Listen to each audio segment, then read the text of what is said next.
Eh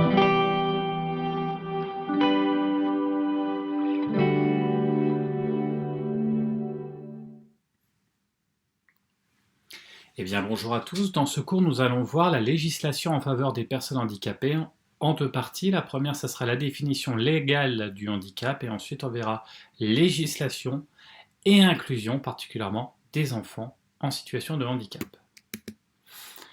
Tout d'abord, la définition du handicap est celle-ci, c'est toute limitation d'activité ou restriction de participation à la vie en société subie dans son environnement par une personne en raison d'une altération substantielle, durable ou définitive d'une ou plusieurs fonctions physiques, sensorielles, mentales, cognitives ou psychiques, d'un polyhandicap ou d'un trouble de santé invalidant. Donc ça, c'est la loi du 11 février 2015. La loi du 30 janvier 1975, présentée par Simone Veil, qui était le ministre de la Santé de l'époque, et c'est la première loi consacrée au handicap. Cette loi, elle va définir 3 droits fondamentaux. Le premier, ça va être le droit au travail, le droit à une garantie minimum de ressources par le biais de prestations, et enfin le droit à l'intégration scolaire et sociale.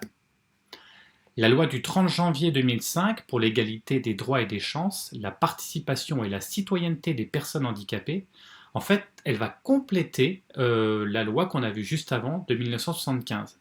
Donc les mesures vont porter essentiellement sur la création des maisons départementales des personnes handicapées, ou MDPH, le droit à la compensation financière, l'importance de l'accessibilité, le droit à la scolarisation, la promotion de l'emploi et enfin la promotion de la participation des personnes handicapées dans la société, de leur accompagnement individuel. Alors il y a une chose qui est importante à comprendre, c'est que la volonté de cette loi est de la réduction de la situation de handicap. Et du coup, ce n'est plus la personne qui n'est pas adaptée à la société, mais la société qui n'est pas adaptée à la personne. On a donc interverti, on ne parle plus de personnes handicapées, mais on parle maintenant de personnes en situation de handicap.